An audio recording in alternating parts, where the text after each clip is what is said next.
Assalamualaikum warahmatullahi wabarakatuh. Halo semuanya, salam kenal. Nama saya Hafsat Prasetyaningsi dengan akhir NIM 007 dari kelas 2A PBSI. Pada kesempatan kali ini, saya akan memaparkan materi mengenai analisis fonem sebagai bentuk penilaian UAS pada mata kuliah fonologi yang diampu oleh Ibu Neneng Nurjanah M.Hum. Untuk menambah kejelasan pemaparan materi, saya akan menampilkan PowerPoint yang berisi materi analisis fonem tersebut.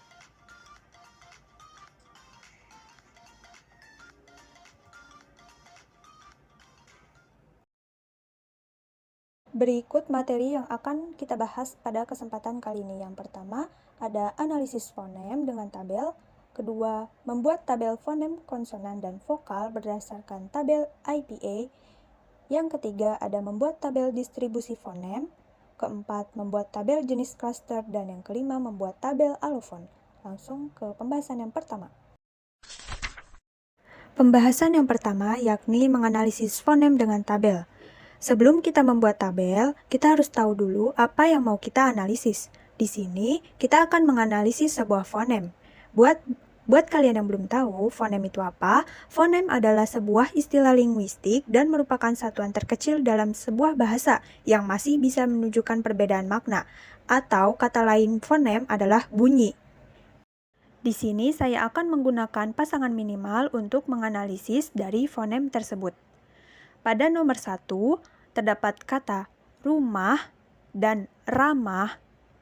Pasangan minimal ini terdapat dua bunyi yang berbeda, yaitu bunyi A dan U. Bunyi A dan U. Kedua bunyi tersebut memiliki fungsi membedakan makna di antara dua kata tersebut. Dengan demikian, bunyi A dan U adalah fonem. Ramah memiliki arti baik hati dan menarik budi, sedangkan rumah memiliki arti bangunan untuk tempat tinggal. Lanjut pada nomor 2, ada kata banci dan panci. Pada pasangan minimal ini, terdapat dua bunyi yang berbeda, yaitu bunyi peh atau P dan beh atau B. Kedua bunyi tersebut memiliki fungsi membedakan makna di antara dua kata tersebut. Dengan demikian, bunyi peh atau P dan beh atau B adalah fonem. Banci memiliki arti tidak berjenis laki-laki dan juga tidak berjenis perempuan. Sedangkan panci memiliki arti peranti masak yang terbuat dari logam yang biasa dipakai untuk masak sayur, masak air, masak mie, dan lain-lain. Contoh yang ketiga yakni kata baca dan baja. Pada pasangan minimal ini terdapat dua bunyi yang berbeda, yaitu bunyi jeh atau J dan ceh atau C. Kedua bunyi tersebut memiliki fungsi membedakan makna di antara dua kata tersebut. Dengan demikian, bunyi jeh atau J dan ceh atau C adalah fonem. Kata baca memiliki arti melihat serta memahami isi dari apa yang tertulis. Sedangkan baja memiliki arti logam yang keras atau sesuatu yang keras dan kuat. Lalu contoh yang keempat, ada kata laku dan lagu. Pada pasangan minimal ini terdapat dua bunyi yang berbeda, yaitu bunyi keh atau K dan geh atau G. Kedua bunyi tersebut memiliki fungsi membedakan makna di antara dua kata tersebut.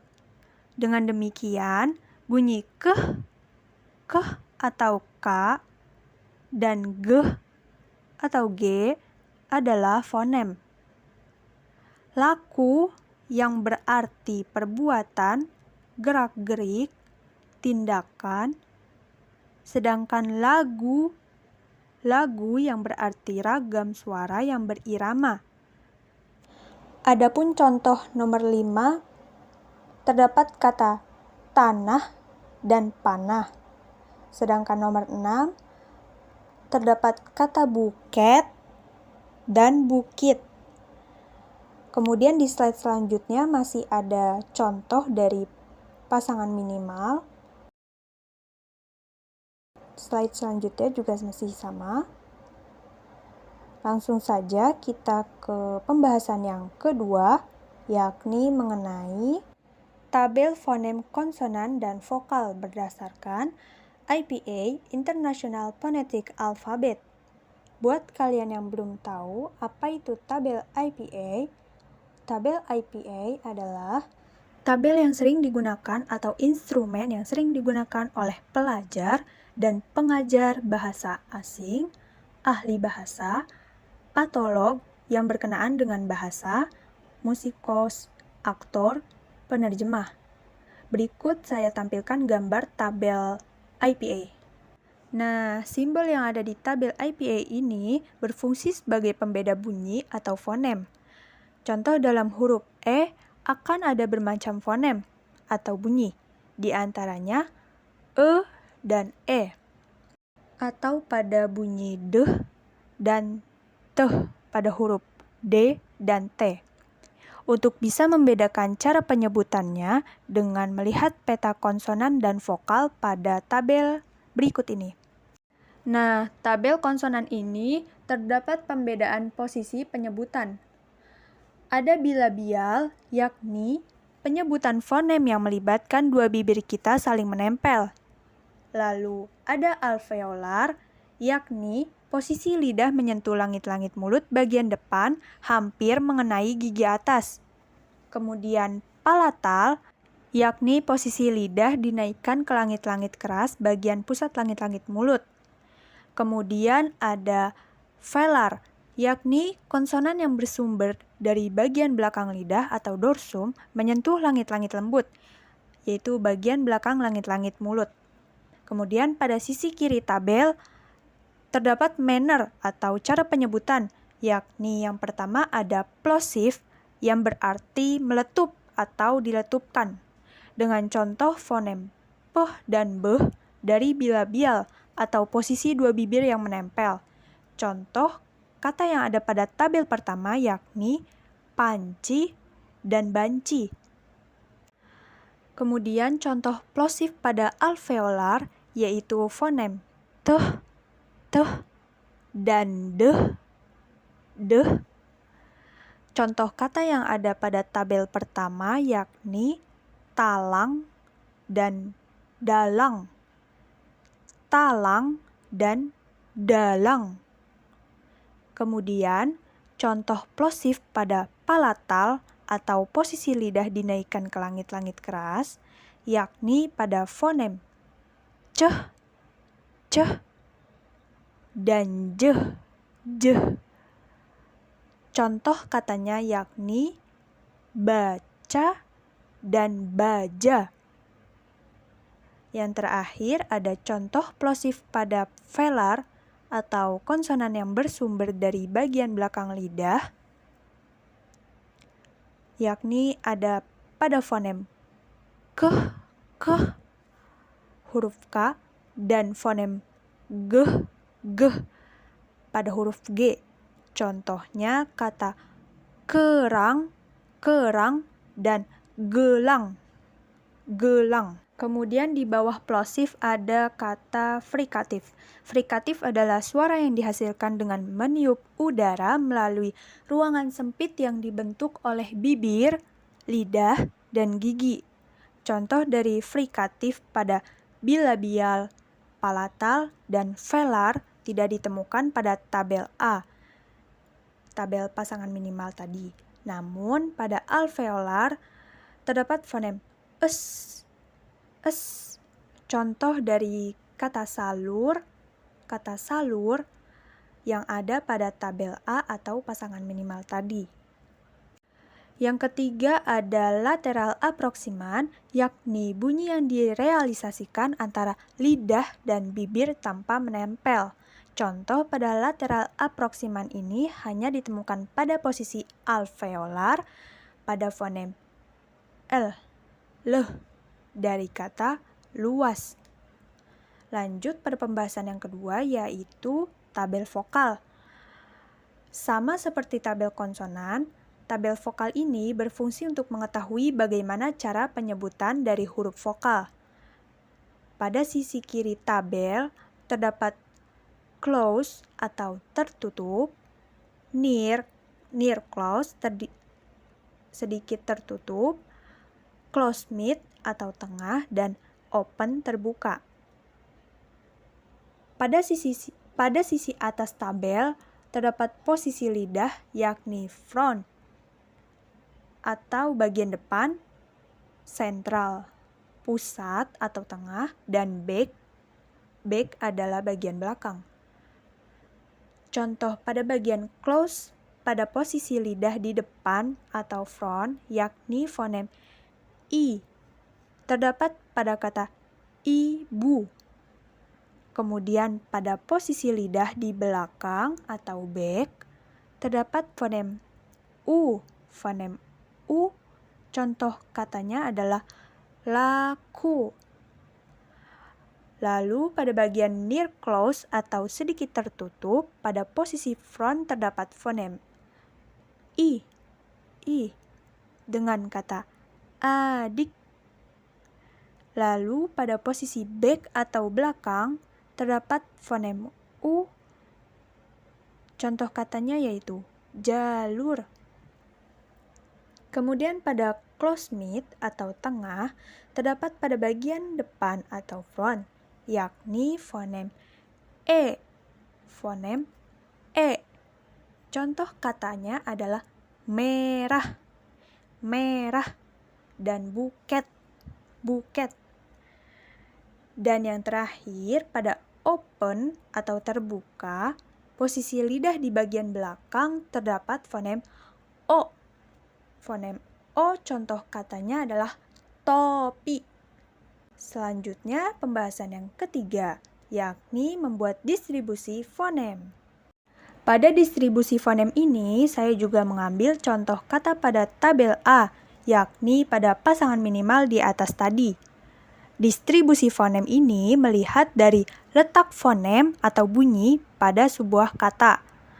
Contoh pada fonem A tidak diketahui pada letak awal, namun fonem A terletak di tengah kata ramah, kasar, kasir, tapi, marah, dan lain-lain.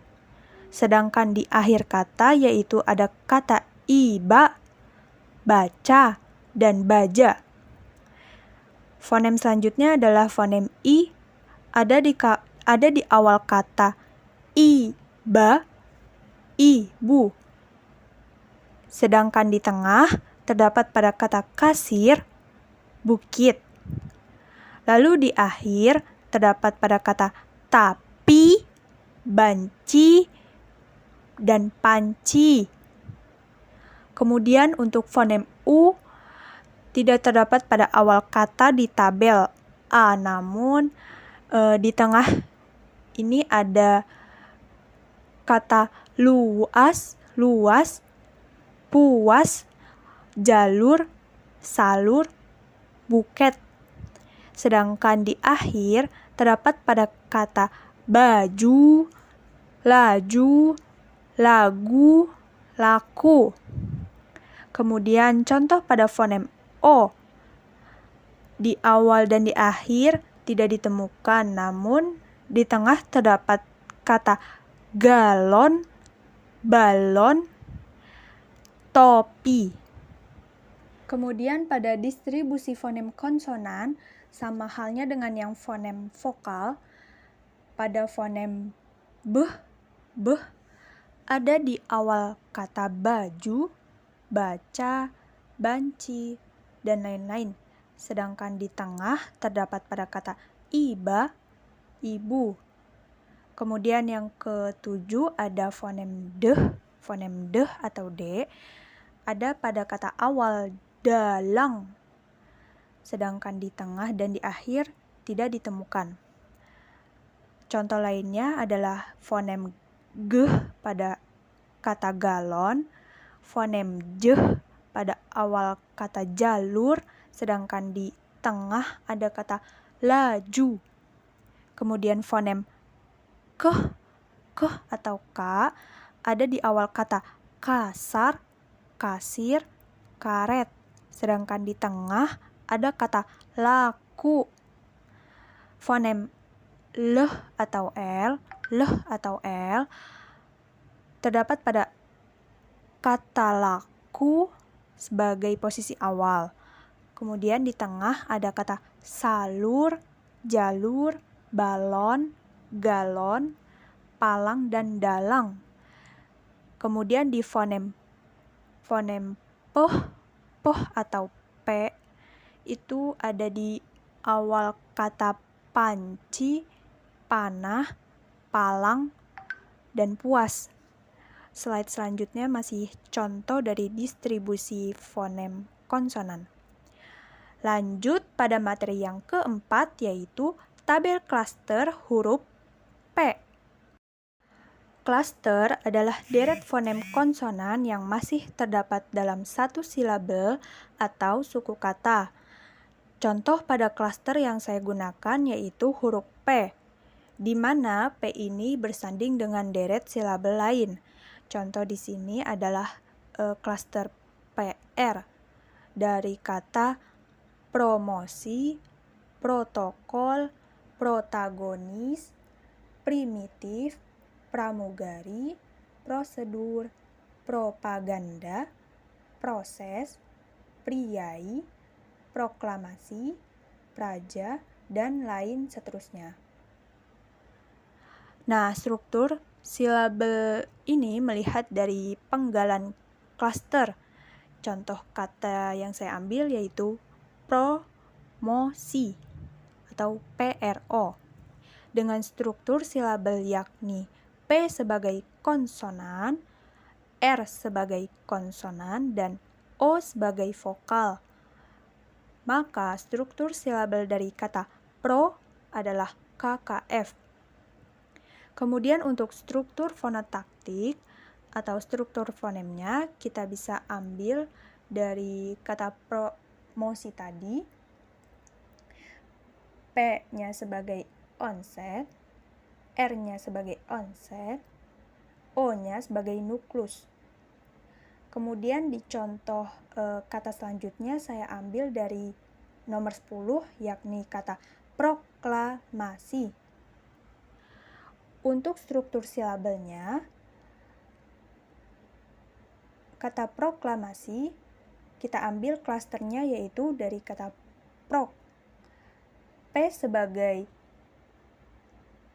konsonan, R sebagai konsonan, O sebagai vokal, dan K yang terakhir sebagai K atau koda. Untuk struktur fonotaktiknya, kata prok itu P-nya menjadi onset, R-nya menjadi onset, O-nya sebagai nuklus, dan K terakhir sebagai koda. Buat kalian yang belum tahu apa itu onset, koda, dan nuklus, onset adalah konsonan berada di awal, sedangkan koda adalah konsonan yang berada di akhir suku kata. Nah, di antara onset dan koda tersebut terdapat sebuah inti silabe yang disebut sebagai nuklus atau N. Inti silabe atau nuklus adalah bagian silabe yang memiliki puncak kenyaringan atau sonoritas yang paling tinggi. Kemudian, contoh lainnya masih banyak. Lanjut saja ke pembahasan yang terakhir, yaitu tabel alofon. Nah, buat kalian yang belum tahu, alofon ini adalah pembagian pada suku kata terbuka dan tertutup. Contohnya pada fonem I, pada suku kata terbuka ada pada kata iba, ibu, topi. Sedangkan yang tertutup ada pada kata kasir, bukit. Nah, cara membedakan antara suku kata terbuka dan tertutup ini Apabila jika kita mengucapkan silabel tanpa ada hambatan setelahnya, maka termasuk suku kata terbuka. Contoh pada fonem I tadi yakni iba, iba. Tidak ada hambatan, bukan? Kemudian pada suku kata tertutup, bisa kita lihat contohnya pada kata kasir. Kasir. I di sini terhambat oleh huruf R atau fonem R. Begitupun contoh fonem lainnya seperti A, U, E, dan O. Sekian, terima kasih telah menyimak pemaparan materi mengenai analisis fonem ini. Semoga bermanfaat, kurang lebihnya mohon maaf. Wassalamualaikum warahmatullahi wabarakatuh.